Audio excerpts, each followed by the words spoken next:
Hi, welcome to another edition of What the Fuck Happening's YouTube Atheist Community and Tiny Chat Fun. Last night, yeah, unfortunately,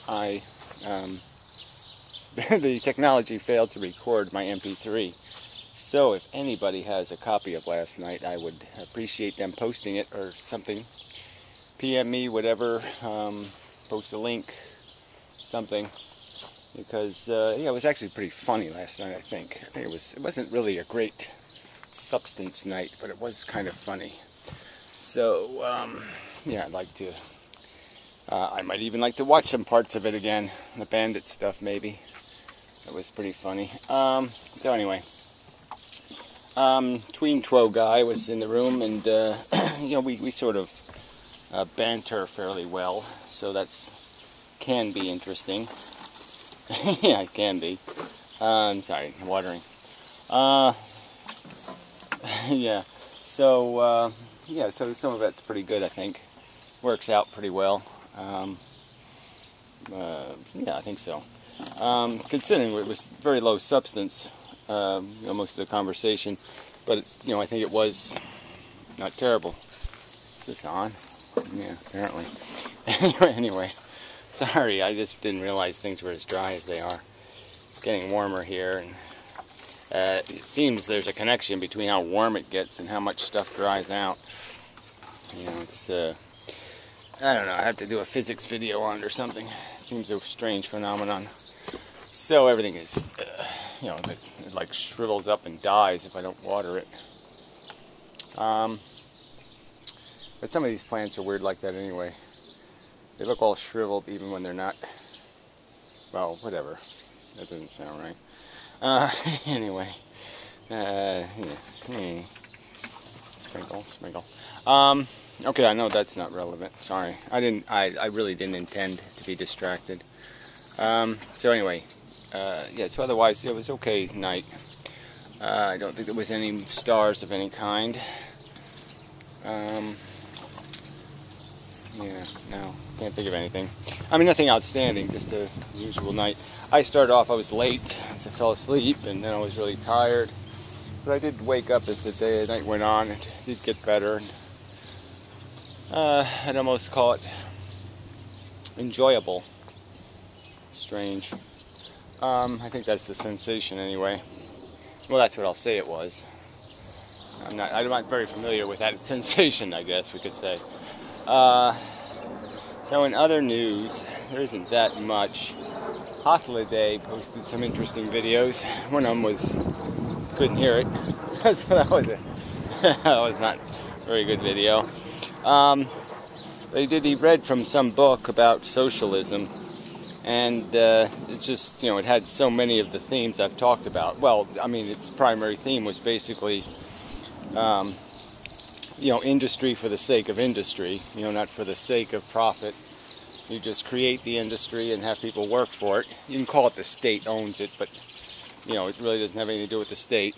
And the real game is just getting rid of this inheritance thing. He doesn't use the word inheritance, but it's exactly what I've been saying. That you have a real game then. You get rid of inheritance. You know, you have a real horse race. You don't have this mockery of a race. And so that was kind of interesting. In the context of the modern mystic making pretty poor videos lately. I mean, it's really nice. It's great that he's making videos, because I like the modern mystic and I like his videos, generally speaking. I like his whole presentation. But there just weren't very good videos. And, you know, just rationalizing the existence of the rich. These are the asparaguses. I mean, they really do, you know, it's not only good food, you know, but there really is a nice, you know, I'm going to try to plant them in some different locations, because it is kind of a nice border fern hedge thing you can create out of them. I find it appealing. Ferns have a effect on the mind. You know, these are my will-be hibiscuses. So far the deers have not molested them, so that's really good. Everything's really, you know, plants are doing very well. They're just not flowering a lot yet. So another week or so, you know, I mean, it really shouldn't be this far into the summer before they flower, but you know, you can't have everything. Well, sometimes you can't have anything, but you know, that's another story.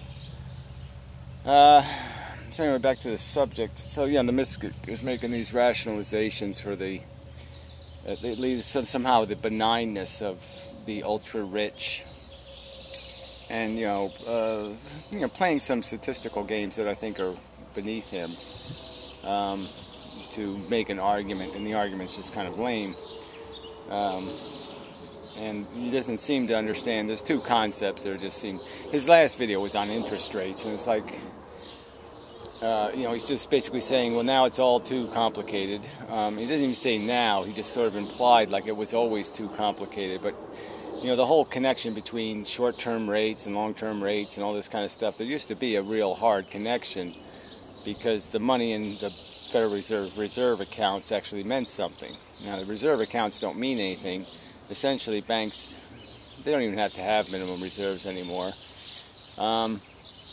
because the Fed has basically decided to, what's the word? It's not extortion, but embezzlement. Yeah, the federal government's decided to get into the embezzlement game, and it's creating fake digits in banks. It's having the banks create fake digits to buy securities off the market. And the modern mystic won't concede that this is that you know, there's a one-to-one connection. This is a very direct connection between all of the substance of the increase in the stock market and the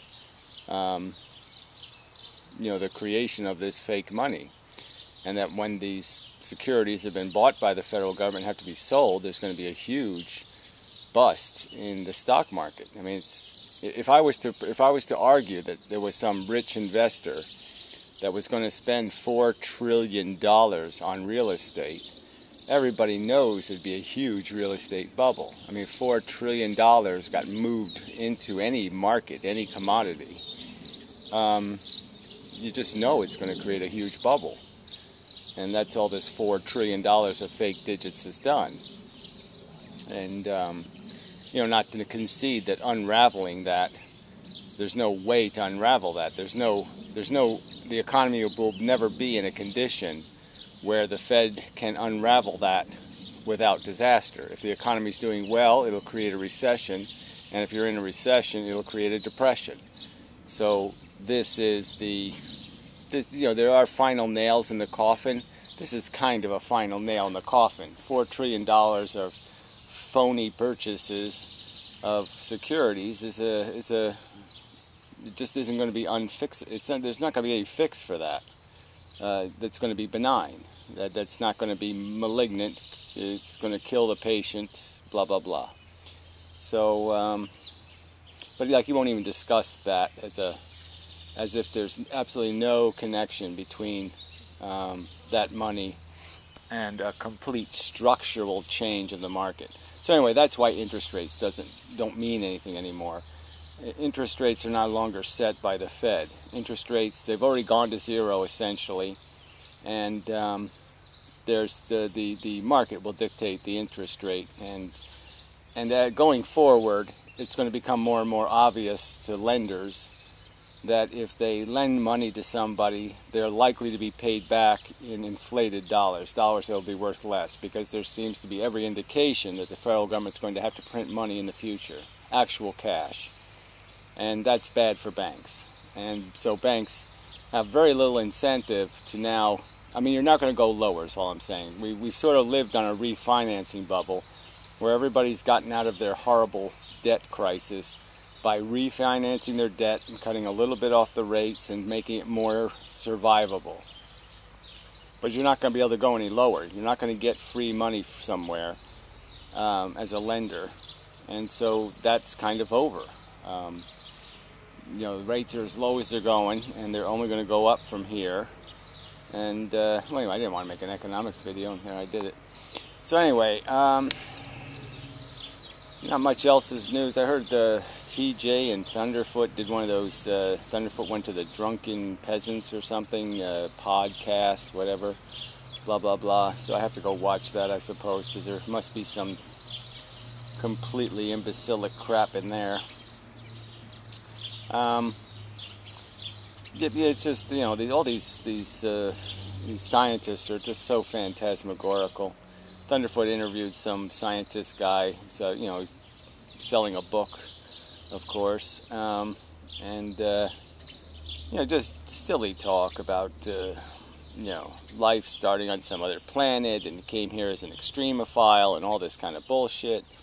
And it's just such nonsense. It's so improbabilistic. And we certainly know from the genetic code that the origins of life on Earth was not an extremophile. The genetics don't go to an extremophile and then get simpler from there. So, you got this whole problem of eukaryotic and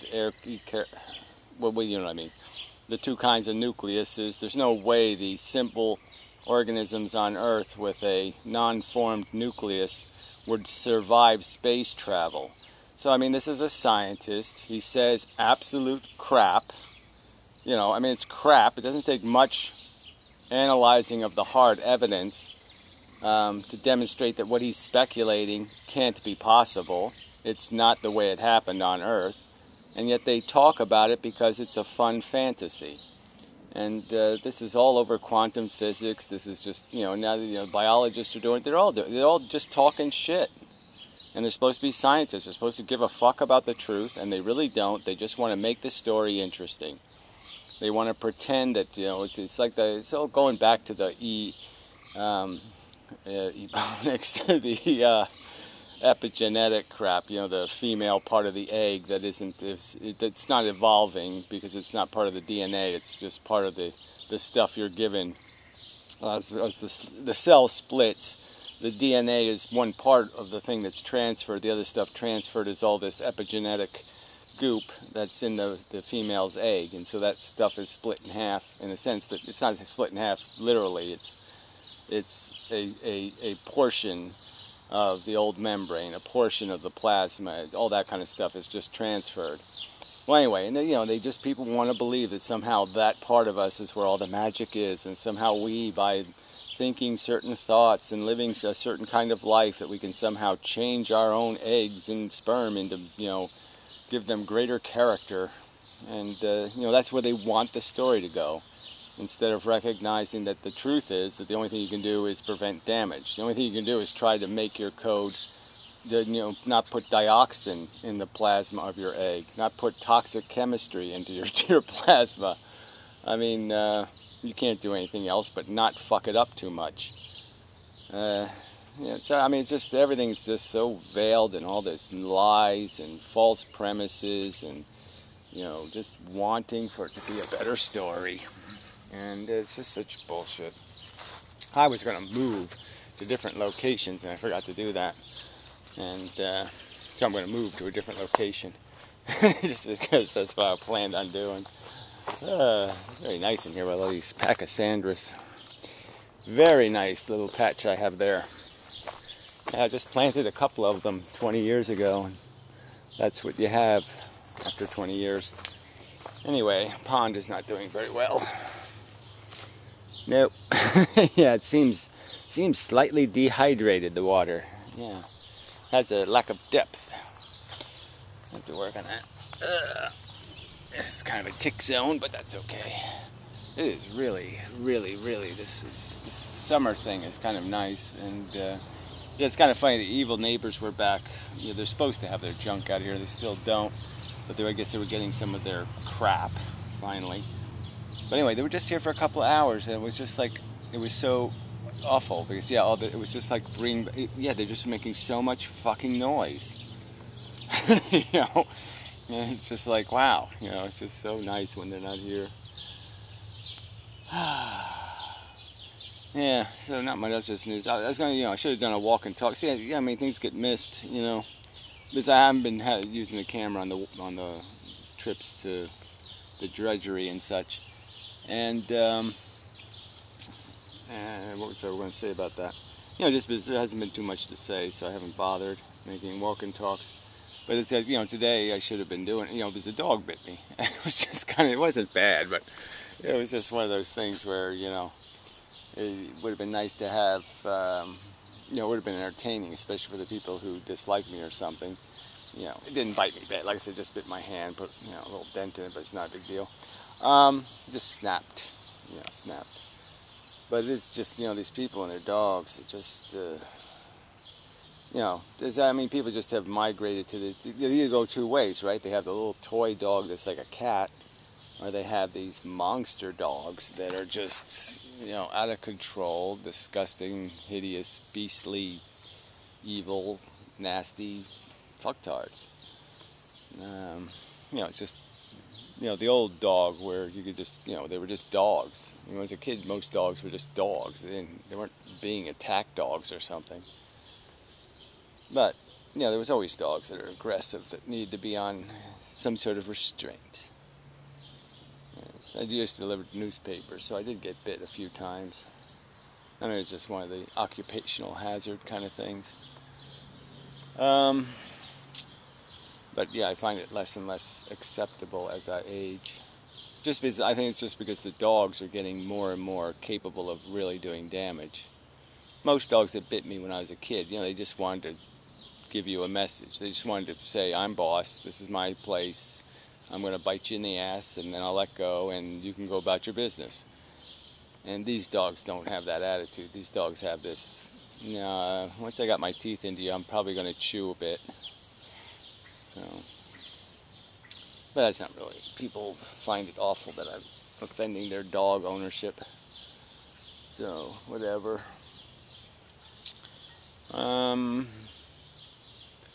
Yeah, so that's probably enough. Yeah, I'll get up. Oh, oops, blue shorts are on. Yeah, stuff falls down.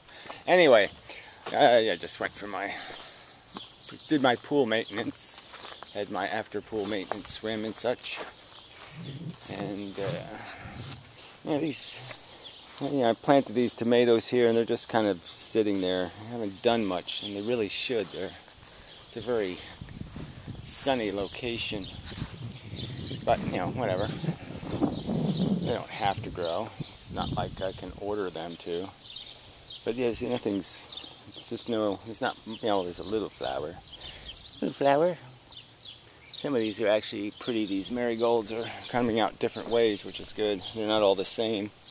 I didn't think I'd get much variety, but it looks like I'm going to get some variety, which is good. So that'll be exciting.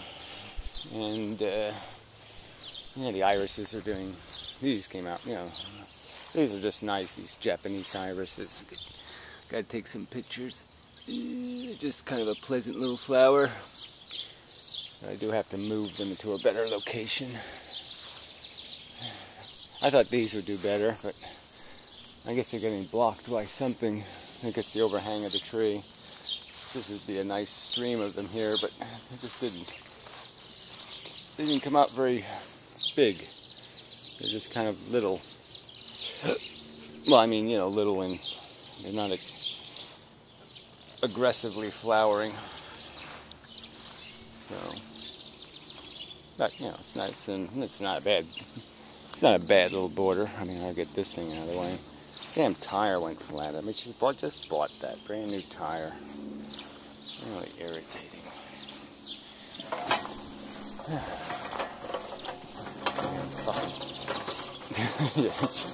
Chinese rubber.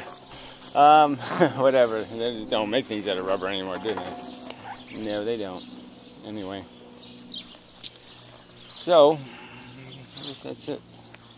Not much else to say. I just got a ton of these petunias, but they just haven't flowered yet. These tomatoes are doing much bigger, much better. Have to cage them soon. So, that's all. Yeah. So, thank you very much for watching, and till the next video installment and such.